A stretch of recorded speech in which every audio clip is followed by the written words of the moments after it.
In this video, we're going to look at how to customize these scaffolded controllers, models, and views. So far,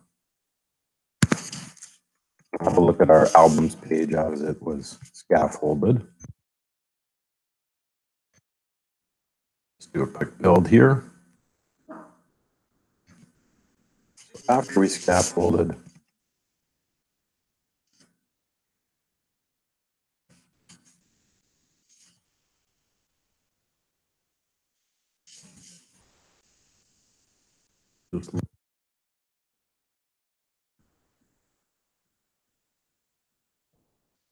just need to make sure I'm loading the right URL.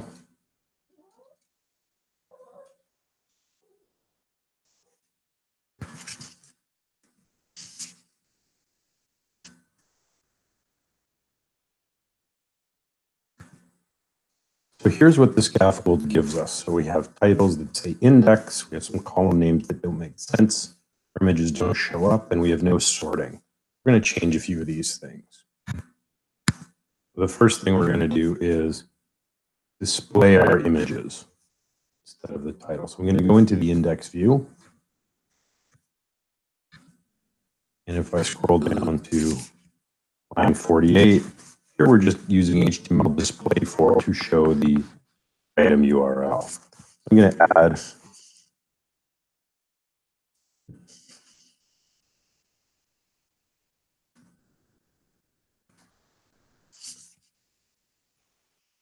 I'm going to replace line 48. I'm going to open an image tag.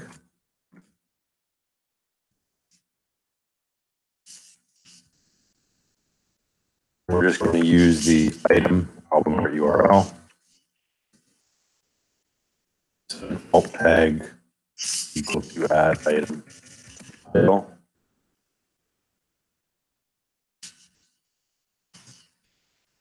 So this should show our images.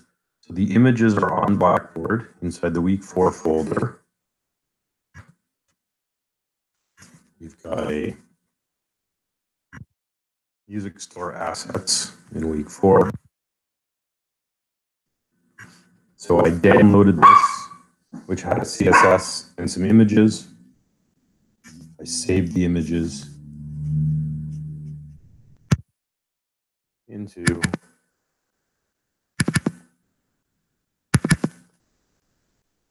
my content, created the images folder, which contains some images. I downloaded also from Blackboard the 2 AC/DC album covers. Once I created that file in Visual Studio, in order to see it, I clicked Show All Files.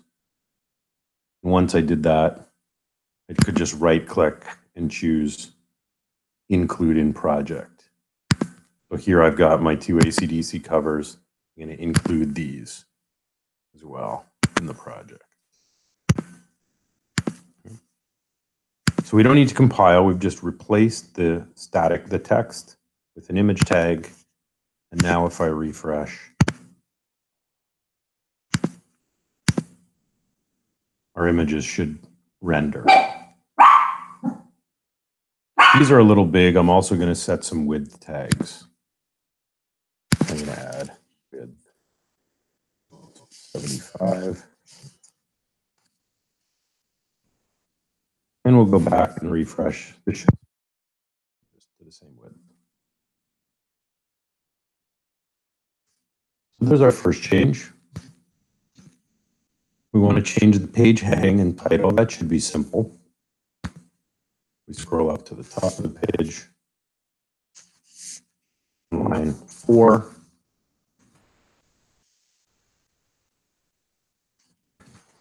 Again on line 8. See that change, and we should see this change in a couple of places in the browser.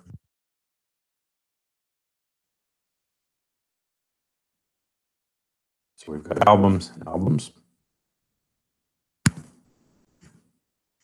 We also want to add alternating background colors to our table.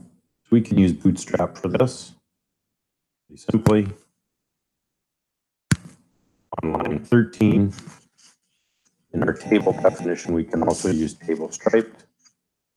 And I'm going to use table hover as well. So when I roll over a row, the background color will change.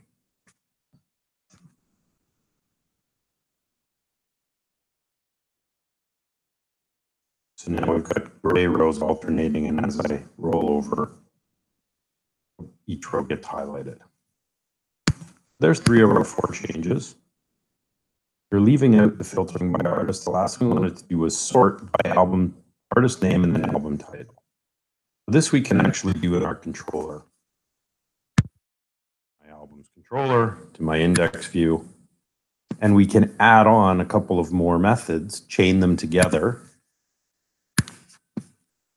So first we want to call order by. So we're using Microsoft's link syntax, fat arrow function. So first we want to order by our artist name. And then we want to order by album title.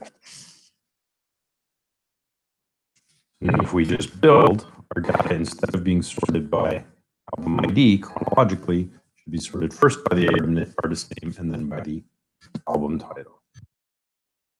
So we change the build, refresh. Notice there's 2 AC/DC albums here and one at the bottom.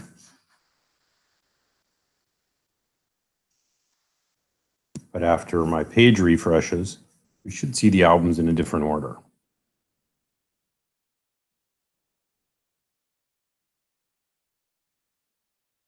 So now AC/DC gets bumped down. There's 2 artists that start with Aaron. So we're ordering first by artist and then alphabetically by title.